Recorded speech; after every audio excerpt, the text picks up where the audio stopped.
Hello, good evening and welcome to another video from me, B. Hope you're all fine and dandy. I certainly am. I've got a couple of new things in the pipeline.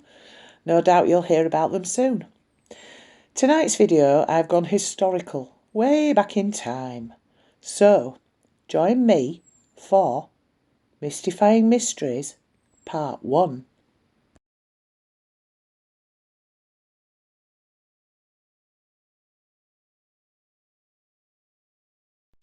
The first clue that a dark story was lurking at an Iron Age site at Sandbyborg, Sweden, came in 2010. Archaeologists discovered numerous intact pits filled with jewellery and other valuable items. The mystery deepened a year later when the team from the Kalmar County Museum returned to this fortified village on the island of Åland and found human remains. Over the next few years, 26 bodies were unearthed at Sandbyborg, a windswept site alongside a beach. The positioning of the corpses and forensic evidence all pointed to a chilling conclusion. One day in the late 5th century, an act of mass murder occurred at Sandbyborg. Its victims, including children, were caught by surprise, murdered, and left where they fell. Working with these clues, the team attempted to reconstruct what happened here more than 1,500 years ago. The narrow island of Åland lies off Sweden's eastern coast, around 250 miles south of the capital, Stockholm. It's a land of alder forests, grassland and beaches, pummeled by the relentless wind off the Baltic Sea. Sandbyborg is just one of dozens of Iron Age ring forts that dot Åland. Slightly larger than an acre, it was enclosed by an oval wall, whose outline is visible today. Archaeologists believe this wall once stood more than 16 feet high and protected 53 dwellings inside. The people who lived here had much to protect, as evidenced by the treasure stashes uncovered in 2010. The pits were filled with rings, silver brooches, bells and coins. Some of these goods, including a coin, are of Roman provenance.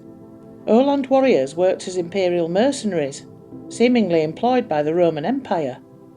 The Åland elite must have traded extensively with Rome as well. Both of these factors caused luxury goods and Roman coins to accumulate across the island.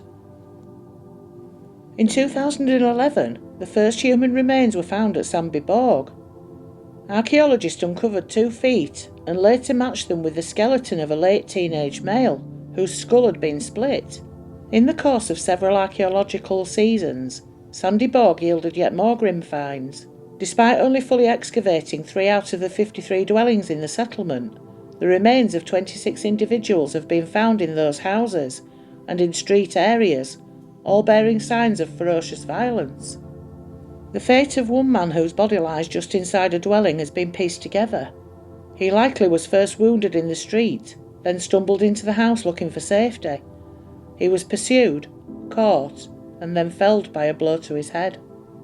In the building known as House 40, 9 bodies were found, including those of 2 very young children.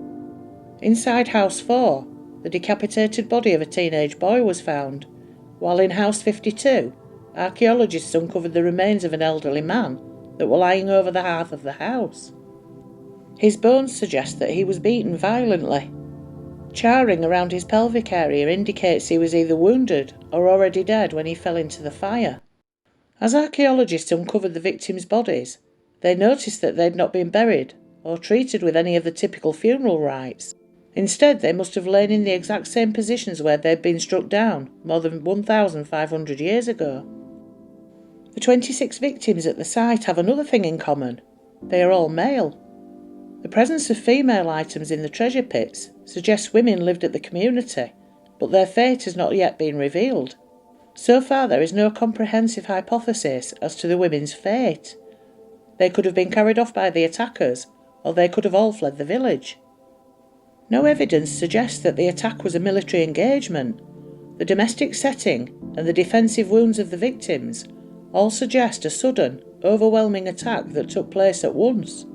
Forensic analysis proves that many of the blows, both from blunt instruments and a sharp weapon such as a sword, rained down on the victims from above and behind. A lack of evidence of trauma to forearms suggests that the victims did not have time to defend themselves, nor have any shields or weapons been found on or near the victims. The intact treasure stashes remain a puzzle to scholars. One hypothesis is that the massacre was so brutal that everyone, women included, was either dead or too scared to return.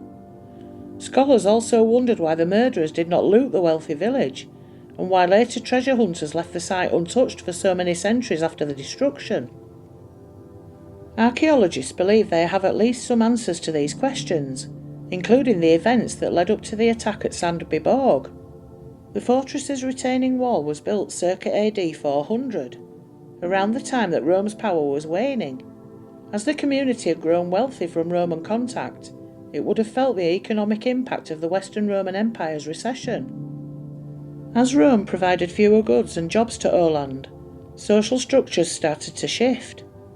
After the Western Roman Empire fell in 476, uncertainty spread across the old Roman world. These years, known as the Migration Period, saw strife between neighbouring peoples. Clara Alfsdotter of Linnaeus University, Kalmar, Sweden, has examined all the evidence gathered at Sandby Bog. The perpetrators do not appear to have been very interested in staying and searching for loot. She suggests their motivation was likely revenge, based on a feeling of past injustices and a perception of the Sandby Bog group as a threat. Ultimately, the motive behind the massacre was probably to attain regional power and control. The attackers certainly achieved their aim of extinguishing life at Sandby Bog. All settlement there ceased that day.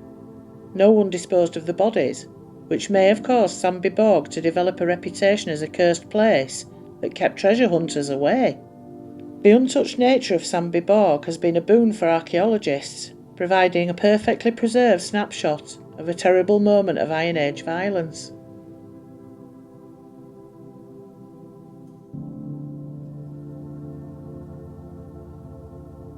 In the 15th and 16th centuries, a mysterious epidemic swept across Europe. Victims of the disease first came down with fever and cold shivers, along with headache, severe pains in the neck, shoulders and limbs, and great weakness. The cold stage lasted from half an hour to 3 hours, after which the hot phase started. This was characterised by profuse sweating and thirst, accompanied by delirium, rapid pulse, palpitation, and chest pain. In the final stages, the victim would collapse and fall asleep, never to wake up again. The most terrifying aspect of the sweating sickness was the speed with which it killed. Most victims were dead within 18 hours after the first onset of symptoms. Only those who survived the first 24 hours went on to make a full recovery. The sweating sickness came in 5 major outbreaks between 1485 and the last documented outbreak in 1551. A more benign variant of the same disease, known as Picardy sweat, then broke out in northern France between 1718 and 1874. During this time there was nearly 200 outbreaks of the illness, but the mortality rate was much lower. The disease struck the first time during the reign of Henry VII in 1485, right after the Battle of Bosworth. It killed more than 10,000 people within a single month. A less widespread outbreak occurred in 1507, followed by a third and much more severe epidemic later that year, which also spread to France. The third outbreak was fatal, killing half the population in some areas. The fourth outbreak broke out in London in 1528 and speedily spread over the whole of England. Henry VIII reportedly fled London in order to prevent contracting the disease and hopped from one residence to another, sleeping in a different bed each night. The disease then appeared in Hamburg as suddenly as it did in London and spread so rapidly that more than 1,000 people died within a few weeks. It swept through Europe, reaching Switzerland, Denmark, Sweden, Norway, Lithuania, Poland, and even far east into Russia. The disease made its last appearance in 1551. A peculiar characteristic of the malady was that it struck especially the wealthy and the upper class. Dukes, bishops and mayors all fell victim to it.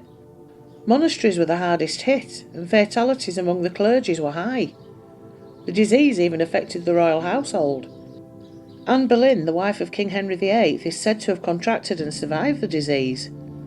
The mysterious death of Arthur Tudor, the eldest son of Henry VII of England, has also been attributed to sweating sickness. Modern scholars suggest that the disease may have been caused by an unknown hantavirus that rodents carry, without themselves becoming infected by it. In humans, hantavirus causes fatal pulmonary infection that induces flu-like symptoms such as fever, cough, muscle pain, headache and lethargy. Mortality rate is as high as 36%. Another suspect is arbovirus, spread by ticks and mosquitoes. The sweating sickness seemed to appear after periods of prolonged rainfall and extensive flooding in some areas. Indeed, some contemporary scholars blamed the wet English climate for the disease. If arbovirus is the cause, it could explain why the higher, colder parts of the British Isles, Scotland and Wales, remained unaffected. Other hypotheses ranged from foodborne botulism, food poisoning caused by a fungus, to anthrax. In the end, it is difficult to say exactly what sweating sickness was. Like most epidemics, it disappeared as suddenly as it appeared, except for a couple of isolated incidents. One in Tiverton in 1644 claimed the lives of 443 people. The only disease that bears any resemblance to the sweating sickness is the Picardy sweat, or military fever, that caused numerous outbreaks in Germany, Belgium, Austria, Switzerland and Italy in the 18th and 19th centuries. With the advent of modern medicine, it seems that the sweating sickness has been cured.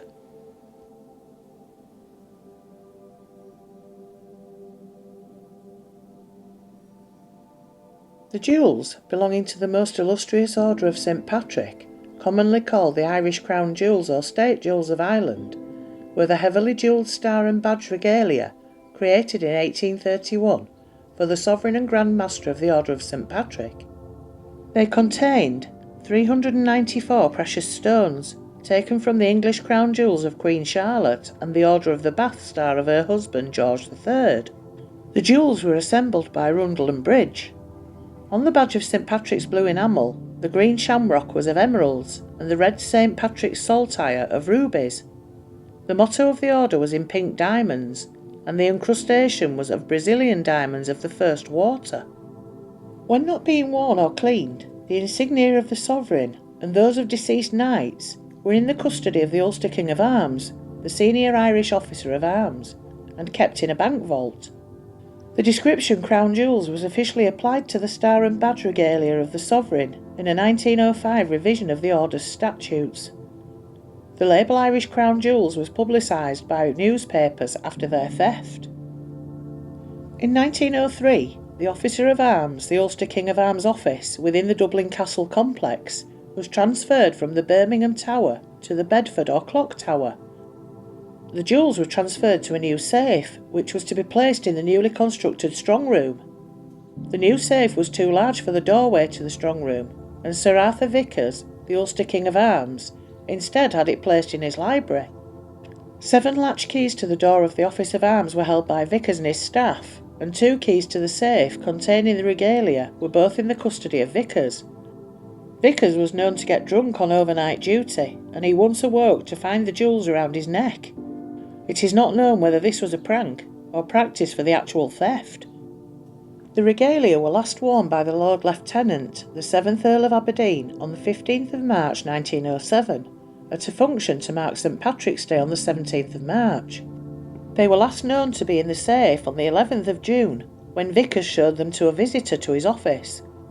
The jewels were discovered to be missing on the 6th of July 1907, 4 days before the start of a visit by King Edward VII and Queen Alexandra to the Irish International Exhibition, at which it was planned to invest the 2nd Baron Castletown into the order. The theft is reported to have angered the king, but the visit went ahead. However, the investiture ceremony was cancelled. Some family jewels inherited by Vickers and valued at £1,500, equivalent to £190,000 in 2023, were also stolen, along with the collars of 5 knight members of the order.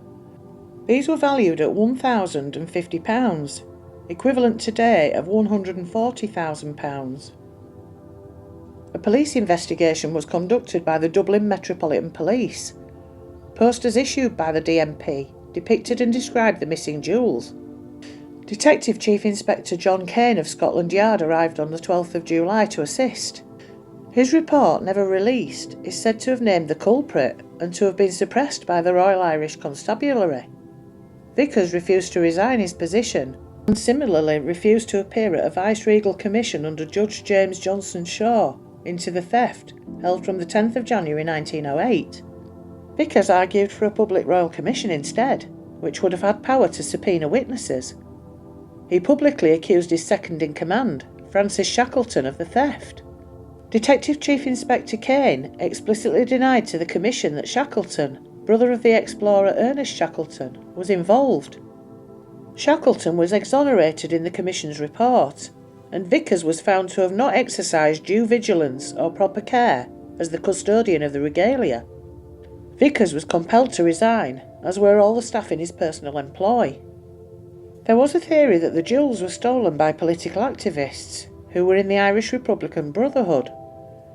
In the House of Commons in August 1907, Pat O'Brien MP blamed loyal and patriotic Unionist criminals. Lord Haddo, the son of the Lord Lieutenant, was alleged by some newspapers to have been involved in the theft. Augustine Birrell, the Chief Secretary for Ireland, stated in the Commons that Haddo had been in Great Britain throughout the time period in which the theft took place. In 1912 and 1913, Lawrence Ginnell suggested that the police investigation had established the identity of the thief, that his report had been suppressed to avoid scandal, and that the jewels were at present within the reach of the Irish government, awaiting the invention of some plausible method of restoring them, without getting entangled in the criminal law. On the 23rd of November 1912, the London Mail alleged that Vickers had allowed a woman, reported to be his mistress, to obtain a copy of the key to the safe, and that she had fled to Paris with the jewels. In July 1913, Vickers sued the paper for libel. It admitted that the story was completely baseless and that the woman in question did not exist, and Vickers was awarded damages of £5,000. Another theory was that the Irish Republican Brotherhood had smuggled the jewels to the United States. A 1927 memo of the Executive Council of the Irish Free State, released in the 1970s, stated that W.T. Cosgrave understands that the castle jewels are for sale and that they could be got for £2,000 or £3,000. Sir Arthur Vickers was killed by the IRA in County Kerry in April 1921. In 1913, ex-Dublin Herald of Arms Francis Shackleton was charged with defrauding the Scottish nobleman Lord Ronald Gower of his fortune. Reportedly, Lord Ronald entrusted Shackleton with $25,000 to $200,000 for him to invest in 1910. Shackleton induced Lord Ronald to purchase 5,000 shares in the City of Montevideo Public Works Corporation, which were essentially worthless shares that only benefited Shackleton.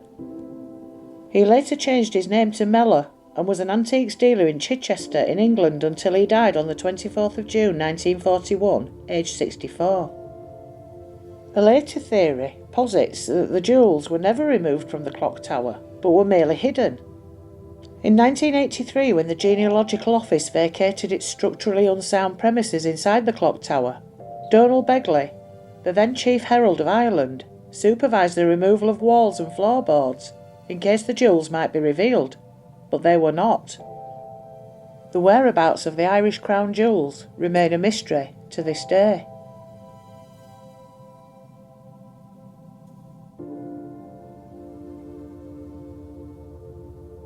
The XMen of New Orleans was an unidentified American serial killer active in New Orleans, Louisiana, and surrounding communities, including Gretna, from May 1918 to October 1919. Press reports during the height of public panic about the killings mentioned similar murders as early as 1911, but recent researchers have called these reports into question. The Axeman was never identified, and the murders remain unsolved. He mainly targeted Italian immigrants and Italian Americans. This leaves the possibility open that the killings were racially motivated, but as the killer was never caught, this was never conclusively proven. As the killer's name implies, the victims usually were attacked with an axe, which often belonged to the victims themselves. In most cases, a panel on a back door of a home was removed by a chisel, which along with the panel was left on the floor near the door. The intruder then attacked one or more of the residents with either an axe or a straight razor. The crimes were not motivated by robbery, and the perpetrator never removed items from his victims' homes. The axeman was not caught or identified, and his crime spree stopped as mysteriously as it had started. The murderer's identity remains unknown to this day, although various possible identifications of varying plausibility have been proposed. On March 13, 1919, a letter purporting to be from the axeman was published in newspapers, saying that he would kill again at 15 minutes past midnight on the night of March the 19th, but would spare the occupants of any place where a jazz band was playing. That night, all of New Orleans dance halls were filled to capacity, and professional and amateur bands played jazz at parties at hundreds of houses around town. There were no murders that night.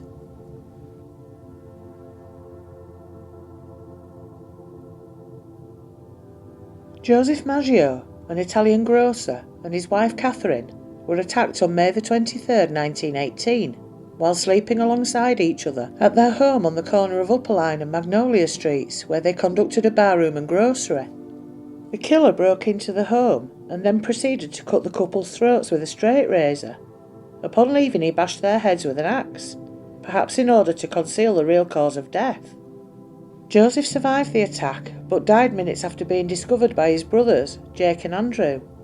In the apartment, law enforcement agents found the bloody clothes of the murderer, as he had obviously changed into a clean set of clothes before fleeing the scene. A complete search of the premises was not completed by police after the bodies were removed, yet later the bloody razor was found on the lawn of a neighbouring property. Police ruled out robbery as a motive for the attacks, as money and valuables left in plain sight were not stolen by the intruder. The razor used to kill the couple was found to belong to Joe Maggio, the brother of the deceased, who conducted a barber shop on Camp Street. His employee, Esteban Torres, told police that Maggio had removed the razor from his shop 2 days prior to the murder, explaining that he wanted to have a nick honed from the blade. Maggio, who lived in the adjoining apartment to his brother's residence, discovered his slain brother and sister-in-law roughly 2 hours after the gruesome attacks had occurred, upon hearing strange groaning noises through the wall. Maggio blamed his failure to hear any noise related to the attacks that had occurred in the early morning hours on his intoxicated state, as he had returned home after a night of celebration prior to his departure to join the Navy. Police, however, were nonetheless surprised that he failed to hear the intruder as he made a forced entry into the home. Andrew Maggio became the police chief's prime suspect in the crime, yet was released after investigators were unable to break down his statement, as well as his account of an unknown man who was supposedly seen lurking near the residence prior to the murders. Catherine Maggio was the wife of Joseph Maggio. Her throat was cut so deeply that her head was nearly severed from her shoulders. Unlike Joseph, Catherine did not survive long after the attack, if at all, and died before her husband's brothers found them. Louis Bessemer and his mistress Harriet Lowe were attacked in the early morning hours of June the 27th, 1918, in the quarters at the back of his grocery, which was located at the corner of D'Augenois and La Harpe Streets. Bessemer was struck with a hatchet above his right temple, which resulted in a possible skull fracture. Lowe was hacked over the left ear and found unconscious when police arrived at the scene. The couple were discovered shortly after 7 a.m. on the morning of the attack by John Zanker, a driver of a bakery wagon who had come to the grocery in order to make a routine delivery. Zanker found both Bessemer and Lowe in a puddle of their own blood, both bleeding from their heads. The axe, which belonged to Bessemer himself, was found in the bathroom of the apartment. Bessemer later stated to police that he'd been sleeping when he was bashed with the hatchet. Almost immediately, police arrested potential suspect Louis Ubicon, a then 41-year-old African-American man who'd been employed in Bessemer's store just a week before the attacks. No evidence existed which could have proved the man guilty, yet police arrested him nonetheless, stating that Ubicon offered conflicting accounts of his whereabouts on the morning of the attack. Shortly after the attempted murder, Lowe stated that she remembered having been attacked by a mulatto man, yet her statement was discounted by police due to her disillusioned state. The robbery was said to be the only possible explanation for the attacks, yet no money or valuables were removed from the couple's home. Ubicon was later released as police were unable to gather sufficient evidence to hold him accountable for the crimes. Media attention soon turned to Bessemer himself, as a series of letters written in German, Russian and Yiddish were discovered in a trunk at the man's home. Police suspected that Bessemer was a German spy, and government officials began a full investigation of his potential espionage. Weeks later, after going in and out of consciousness, Harriet Lowe told police that she thought Bessemer was in fact a German spy, which led to his immediate arrest. 2 days later, Bessemer was released, and 2 lead investigators of the case were demoted due to unacceptable police work. Bessemer was once again arrested in August 1918 after Harriet Lowe, who lay dying in Charity Hospital after a failed surgery, stated that it was he who had attacked her more than a month previously with his hatchet. He was charged with murder and served 9 months in prison before being acquitted on May 1, 1919, after a 10-minute jury deliberation. Harriet Lowe was attacked while in bed with Louis Bessemer. As mentioned previously, Lowe was hacked above her left ear and found unconscious at the scene of the crime before she was rushed to Charity Hospital. Lowe became the centre of a media circus as she continually made scandalous and often false statements relating to both the attacks and the character of Louis Bessemer. After the truth of her marital status was revealed publicly, Lowe told reporters from the Times-Picayune that she would no longer aid the police in their investigation, as she suspected that it had been Chief Mooney who first informed the press of the scandal. Despite the scandal and her delirious statements which suggested that Bessemer was a German spy, Lowe returned to the home she shared with Bessemer weeks after the attack. One side of her face was partially paralysed due to the severity of the attack. Lowe died August 5, 1918, just 2 days after doctors performed surgery in an effort to repair her partially paralysed face. Just prior to her death, Lowe told authorities that she suspected it was Louis Bessemer who had attacked her. Anna Schneider was attacked in the early evening hours of August 5, 1918. The 8 months pregnant 28-year-old of Elmira Street awoke to find a dark figure standing over her and was bashed in the face repeatedly. Her scalp had been cut open and her face was completely covered in blood. Mrs. Schneider was discovered after midnight by her husband, Ed Schneider, who was returning late from work. Schneider claimed that she remembered nothing of the attack and gave birth to a healthy baby girl 2 days after the incident. Her husband told police that nothing was stolen from the home, besides $6 or $7 that had been in his wallet. Joseph Romano was an elderly man living with his 2 nieces, Pauline and Mary Bruno. On August 10, 1918, Pauline and Mary awoke to the sound of a commotion in the adjoining room, where their uncle resided. Upon entering the room, the sisters discovered that their uncle had taken a serious blow to his head, which resulted in 2 open cuts. The assailant was fleeing the scene as they arrived, yet the girls were able to distinguish that he was a dark-skinned, heavy-set man who wore a dark suit and slouched hat. Romano, although seriously injured, was able to walk to the ambulance once it arrived, yet died 2 days later due to severe head trauma. The home had been ransacked, yet no items were stolen from Romano.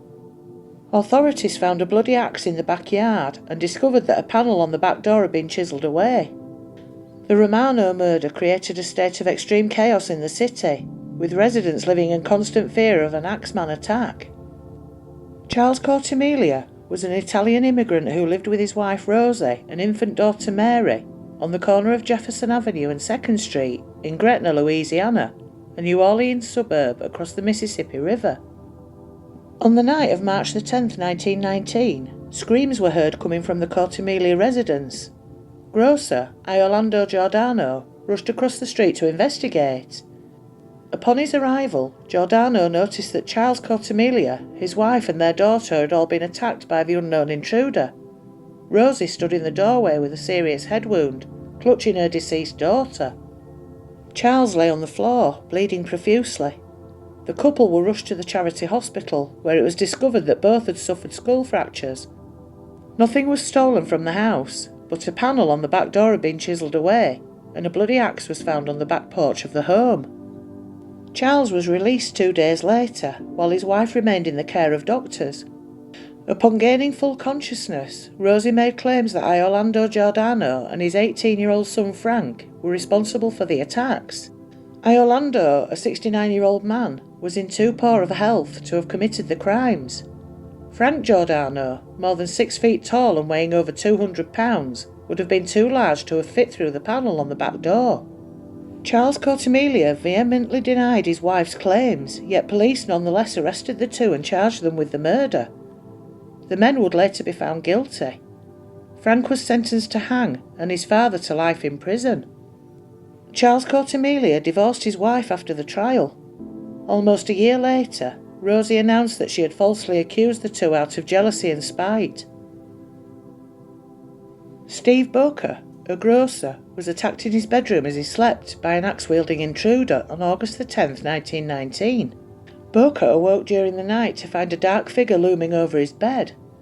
Upon regaining consciousness, Boker ran to the street to investigate the intrusion and found that his head had been cracked open. The grocer ran to the home of his neighbour, Frank Janusa, where he lost consciousness and collapsed. Nothing had been taken from the home, yet once again a panel on the back door of the home had been chiselled away. Boker recovered from his injuries but could not remember any details of the trauma. Sarah Lawman was attacked on the night of September 3rd, 1919. Neighbours came to check on the young woman, who had lived alone, and broke into the home when Lawman did not answer. They discovered the 19-year-old lying unconscious on her bed, suffering from a severe head injury and missing several teeth. The intruder had entered the apartment through an open window and attacked the woman with a blunt object. A bloody axe was discovered on the front lawn of the building. Lawman recovered from her injuries, yet couldn't recall any details from the attack. Mike Pepitone was attacked on the night of October 27th, 1919. His wife was awakened by a noise and arrived at the door of his bedroom just as a large axe-wielding man was fleeing the scene. Mike Pepitone had been struck in the head and was covered in his own blood. Blood spatter covered the majority of the room, including a painting of the Virgin Mary. Mrs. Pepitone, the mother of 6 children, was unable to describe any characteristics of the killer. The Pepitone murder was the last of the alleged Axeman attacks. The XMen of New Orleans was never identified, and the murders have never been solved. And that's it for another week from the Spider's Web. Thank you so much for tuning in as always. Please remember to like, comment and share, and if you've only just found me, don't forget to subscribe and hit the notification bell. There won't be a video next week because I'm away for the weekend and I'm going to have a total chill out, but I shall be here the week after. So until then, stay safe, stay healthy, stay lucky, and most of all, stay spooky.